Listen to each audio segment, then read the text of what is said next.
Bismillahirrahmanirrahim. Alhamdulillah wassalatu wassalamu ala Rasulillah wa ala alihi wa sahbihi wa man walah. Amma ba'du, ya insyaallah pada hari ini kita akan memulai pertemuan pertama Bimbel Tarikh HPIM ya, kelas untuk madah Tarikh kelas 3 Sanawi. Insyaallah seperti kesepakatan bersama kita akan memulai dari bab 4 ya, Fasl Rabi Misr ba'dal Harbil Alamiyah al-Ula, Mesir setelah Perang Dunia Pertama. Nah, sebelum masuk ke sini, Ana ingin flashback sebentar.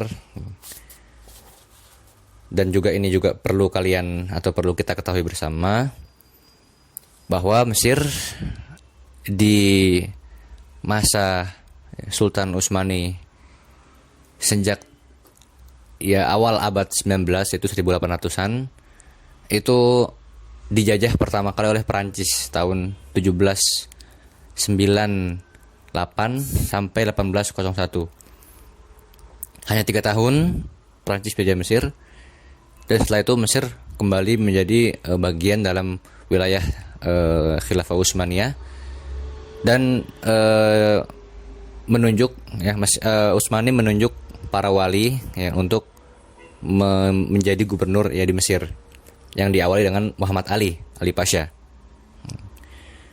Nah, akan tetapi walaupun Mesir kembali ke dalam pangkuan Utsmani, hanya saja para imperialis ya, para penjajah di sini lebih khusus ya Inggris dan Perancis itu tetap ingin menguasai negeri kaum muslimin, khusus Mesir, karena kita akan di sini bahas fokus lebih tentang Mesir. Nah, diawali dari mana? Diawali dari proyek pembangunan Kanal Suez yang kita tahu bersama. Jadi Kanal Suez itu di rencana pembangunan Kanal Suez, karena kan Suez itu terusan ya, artinya terusan kan dia seperti sungai buatan. Nah, artinya dulu Suez itu adalah daratan, hanya saja kemudian digali untuk menjadi sebuah terusan, sebuah kanal agar bisa dilalui oleh kapal-kapal. Nah, ini pertama kali diinisiasi oleh seorang Perancis yang bernama Ferdinand de Lesseps, atau gimana bacanya. Nah, karena Barat itu telah membantu Mesir ya dengan proyek Suez ini, akhirnya mereka merasa ya Mesir tuh punya utang pada mereka ya. Dan Inggris dan Perancis punya hak untuk ikut campur dalam urusan dalam negeri Mesir. Nah, oleh karena itulah sejak saat itu mulai Inggris dan Perancis mulai mengobok-ngobok istilahnya ya, mengobok-ngobok urusan dalam negeri Mesir. Dan para Khedewi ya, para wali Mesir saat itu setelah Muhammad Ali ya, itu semua sebenarnya tunduk ya, dan loyalitasnya itu kepada asing, pada Barat ya, Inggris dan juga Perancis, para penjajah. Nah, singkat cerita, kemudian setelah wali atau keturunan Muhammad Ali yang bernama Ismail Pasha itu meninggal ya, dan kemudian digantikan oleh Ismail Pasha ini setelah menjabat ya, selama 4 tahun sebagai wali Mesir. Nah, si Ismail Pasha ini ingin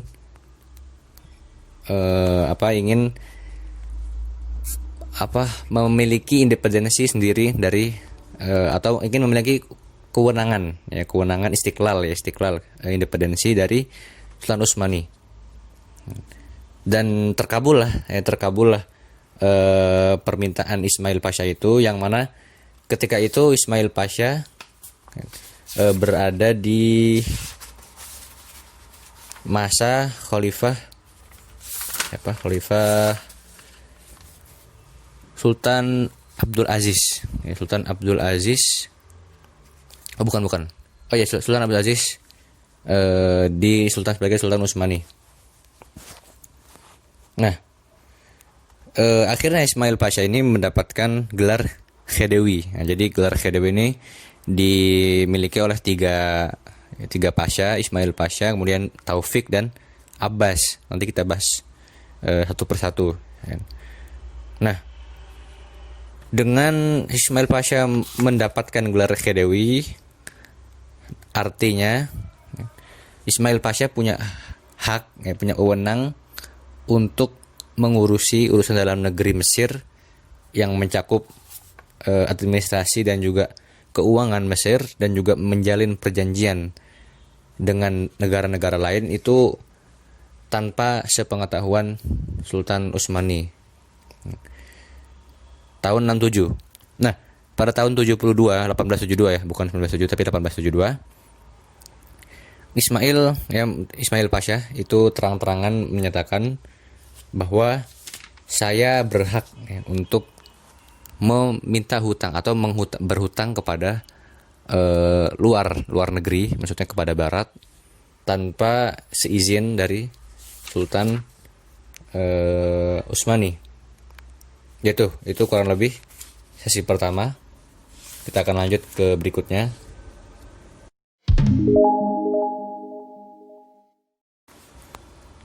Lanjut.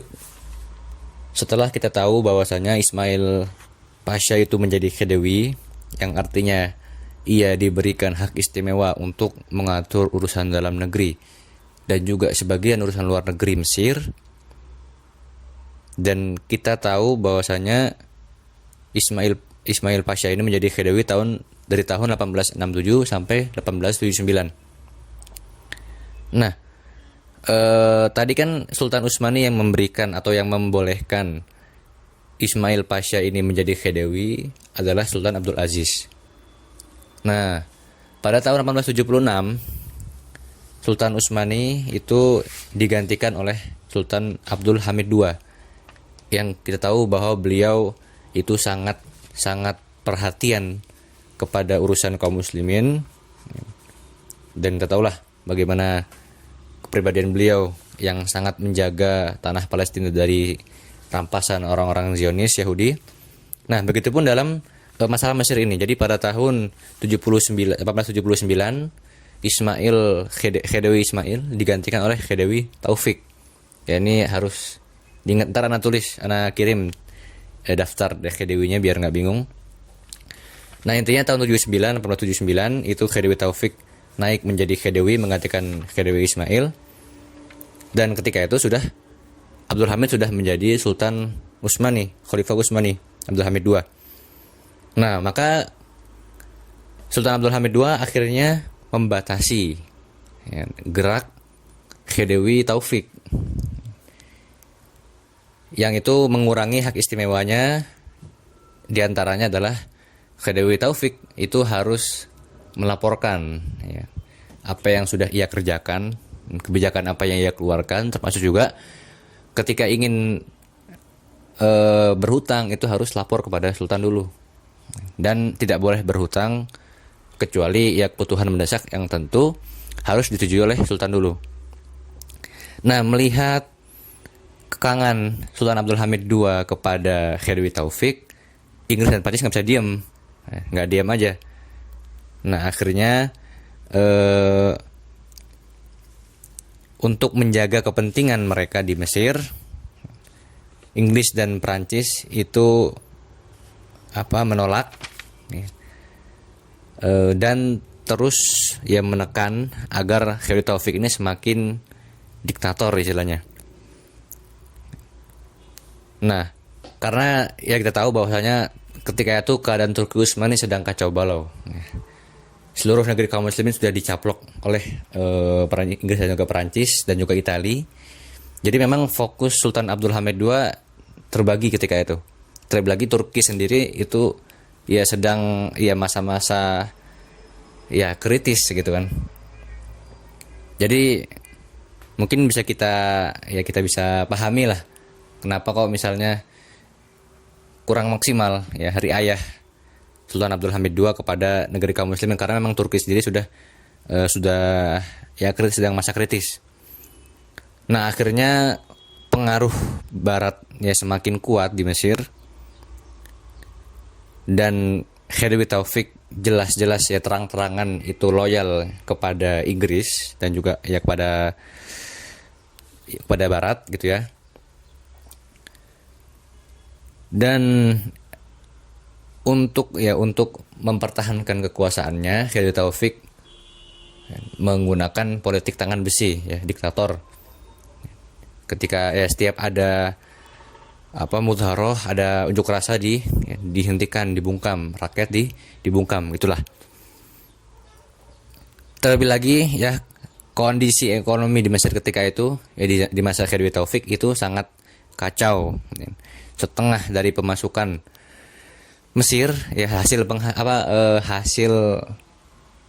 pertanian dan segala macam ya, industri Mesir itu setengahnya digunakan untuk membayar hutang kepada perusahaan-perusahaan ya, barat ya, perusahaan asing yang sudah ya menginvestasikan ya, kekayaan mereka di Mesir gitu kan. Nah, kondisi yang kacau ini itu menimbulkan amarah rakyat Mesir tentunya. Dan akhirnya pada tahun 1879 itu berdiri sebuah gerakan dua gerakan yang bernama Hizbul Watani dan Misrul Fatah, ya, gerakan Mesir Muda, yang bersamaan dengan dibentuknya gerakan Turki Muda di Turki.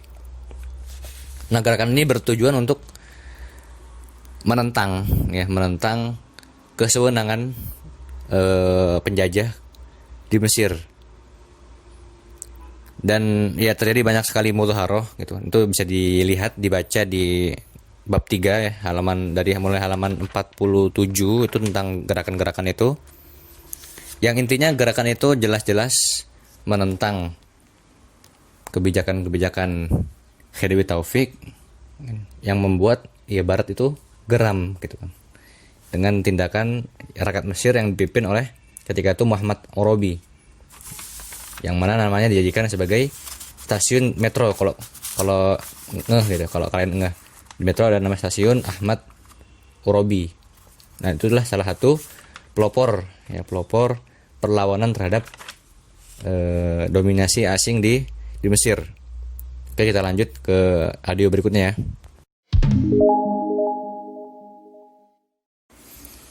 Nah, kemudian partai Hizbul Watani dan juga Misrul Fatah ini semakin kuat, dan rakyat Mesir itu semakin geram dengan keadaan yang menimpa mereka dari krisis ekonomi dan penerapan praktik politik ya, tangan besinya Khedive Taufik. Dan rakyat semakin geram, semakin menunjukkan perlawanan terhadap penjajah. Nah, maka Inggris berpikir untuk segera menduduki Mesir. Nah, keinginan Inggris ini diketahui oleh Perancis. Nah, sehingga Perancis kemudian mengadakan sebuah konferensi yang dihadiri oleh Perancis sendiri, kemudian Inggris, Jerman, Italia dan juga Austria, yang dinamakan dengan Muktamar Astana, ya, konferensi Astana. Yang isinya adalah tidak boleh ada satupun dari kita yang ikut yang campur tangan terhadap Mesir, yang mengurusi urusan Mesir sendirian. Nah, lalu Inggris di akhir menambahkan, kecuali memang keadaan memaksa untuk seperti itu. Nah, memang Inggris sangat ingin menduduki Mesir. Nah, sebelum itu ya, pada tahun 82 ya, sebelum betul-betul Inggris menduduki Mesir, salah seorang Malta seorang kebangsaan Malta yang merupakan rakyat Inggris di Iskandaria ketika itu sengaja memancing pertikaian, yaitu dengan seorang kebangsaan Malta ini menaiki perahu, ya, sebuah perahu yang itu dikemudikan oleh salah seorang Mesir, dan sengaja tidak membayar, atau dikatakan di sini membayar dengan jumlah yang sedikit sekali gitu. Tentu ini menimbulkan amarah sehingga terjadi pembunuhan itu, dan kemudian orang Mesir itu melawan dan akhirnya dibunuh dan menjadi kacau, jadi pertikaian di Iskandaria. Nah, di tengah-tengah keadaan seperti ini, Inggris, angkatan laut Inggris itu masuk ke pelabuhan Iskandaria, dan kemudian orang-orang Mesir, ya, itu akhirnya pada berlindung menjauh dari pelabuhan. Nah, dan akhirnya pertahanan Mesir bertahan di pelabuhan Iskandaria, di sekitar Iskandaria, dan terjadi beberapa adu fisik, ya, dengan tentara Inggris. Nah, kemudian Muhammad Orobi itu mundur dari Iskandaria ke sebuah tempat namanya Kafrut Dawar. Itu sekitar 30 km dari Iskandaria. Nah, mundur ke situ karena apa? Karena Muhammad Orobi memprediksi bahwa Inggris ini nanti akan masuk melalui Kanal Suez, bukan dari Iskandaria. Nah, akhirnya mundur. Nah, terus Khedive Taufik itu meminta kepada Muhammad Orobi untuk menghentikan perlawanan terhadap, atau menghentikan persiapan untuk melawan Inggris. Dan ya, Khedive Taufik mengatakan bahwa ya mereka nggak mau ngapa-ngapain kok di sini gitu. Tapi Muhammad Orobi tahu gimana Khedive Taufik, dan rekan saya juga tahu kan gimana. Akhirnya nggak ada yang mendengarkan Khedive Taufik. Nah, akhirnya Muhammad Orobi dari Kafrut Dawar kemudian menuju Tal Al-Kabir, itu ada petanya di halaman 54. Nah, ketika Khedive Taufik merasa bahwa Muhammad Orobi itu nggak mematuhi perintahnya Khedive Taufik, akhirnya Khedive Taufik mencabut kementerian ke jabatan militer, ya, sebagai Wizarah Harbiyah dari Orobi. Akan tapi rakyat Mesir yang itu terdiri dari majelis Urfi sebutannya, itu tetap mempertahankan Orobi. Nah, dan orang-orang Mesir itu atau Orobi sendiri, ya, mengatakan bahwa diam dirinya Khedive Taufik di Iskandaria itu semakin menunjukkan bahwa Khedive Taufik sebenarnya sedang berkomplot, ya, sedang berkoalisi dengan Inggris.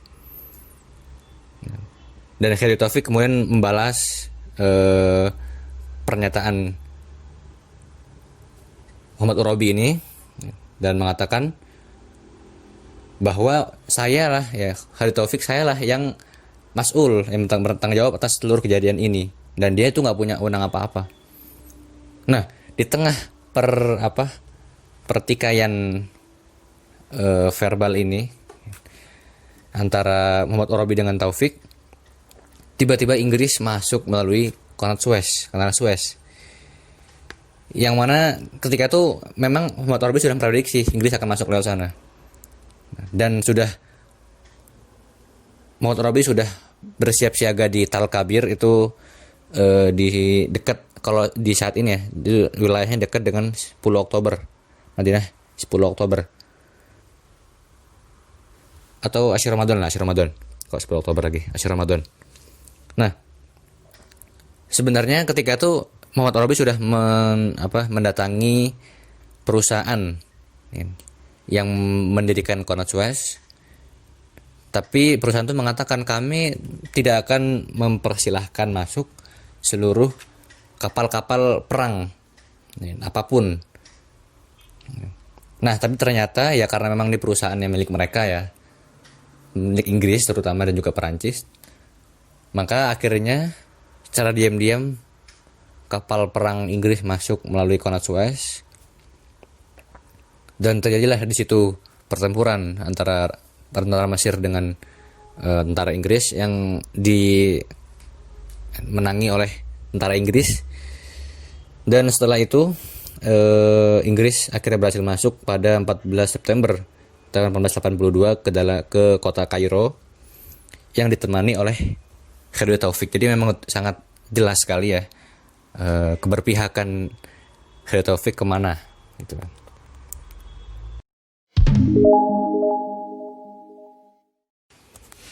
Nah, kemudian setelah Inggris menduduki Mesir, ternyata gerakan perlawanan terhadap penjajah itu sempat redup di awal karena Inggris menerapkan ya pendudukan yang otoriter dan para pionir-pionir gerakan perlawanan itu sebagian diasingkan, sebagian ditangkap.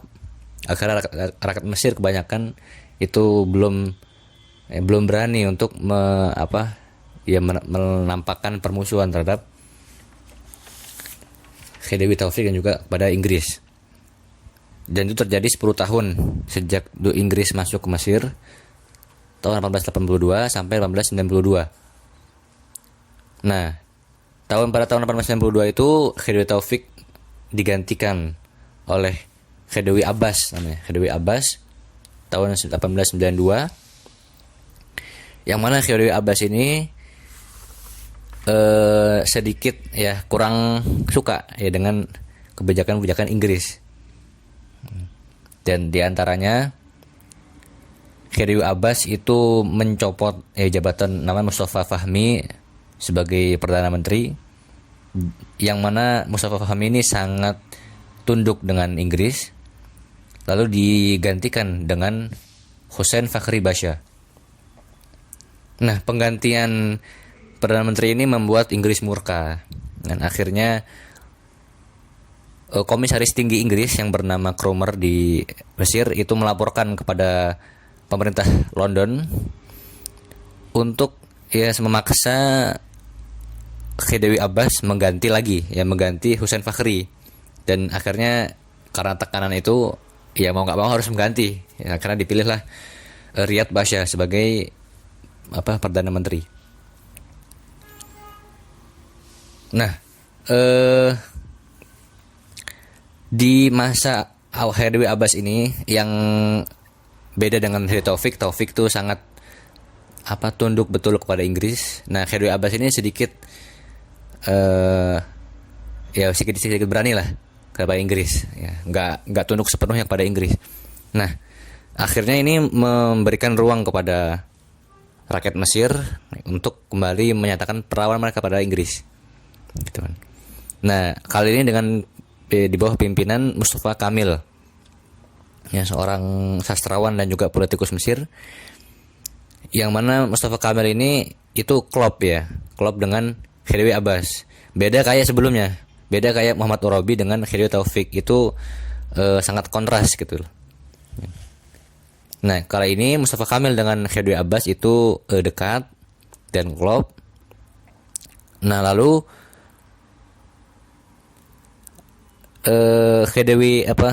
Mustafa Kamil ini kemudian lewat Khedive Abbas menyarankan kepada Sultan Abdul Hamid II untuk agar militer tentara Turki itu angkat kaki dari Yunani dengan ganti Inggris pergi dari Mesir, karena ketika itu memang Turki menduduki Yunani, yang mana Yunani sebenarnya sempat masuk ke dalam Daulah Utsmaniyah, tapi kemudian memisahkan diri, dan Utsmani ingin mengambil kembali wilayah Yunani. Nah, Mustafa Kamil itu berpikir kalau misalnya Inggris itu murka karena Turki menjajah Yunani, sehingga kalau gitu biar Inggris pergi dari Mesir, ya sudah, kita ya tentara Utsmani angkat kaki dari Yunani. Nah, akan tetapi sikap Khedive Abbas ini berubah. Yang awalnya sedikit menentang pada Inggris akhirnya berubah setelah kejadian Fashuda, disebut di halaman 63 di buku ini. Ada peristiwa Hadisah Fashuda, peristiwa Fashuda. Itu sebuah kota di selatan Sudan, yang mana kota itu kan tahu bahwa Sudan itu masuk bagian Mesir ya, dan itu dijaga oleh militer Mesir. Nah, Perancis ketika itu pada tahun 1898 itu menduduki atau menjajah wilayah Fashuda ini, yang mana itu masuk wilayah Mesir yang merupakan jajahan Inggris. Nah, sehingga di sini Inggris itu membela atau melindungi wilayah Fashuda dari serangan invasi Perancis, yang mana akhirnya berhasil mengusir tentara Perancis dari Fashuda. Nah, dari sini kan akhirnya luluh hatinya Khedive Abbas kepada Inggris, karena merasa, wah, Inggris melindungi wilayah kita dari Perancis, gitu kan. Nah, akhirnya mulai lunak si Khedive Abbas ini, dan ini ditandai dengan kesepakatan atau ya menandatangani kesepakatan dualisme pemerintahan di Sudan antara Mesir dengan Inggris tahun 1899. Ditambah lagi tahun 1900 itu Khedive Abbas mengunjungi London untuk memperkuat kesepakatan ini. Kita lihat bahwa Khedive Abbas pada akhirnya juga luluh, ya, tunduk dengan Inggris, begitu.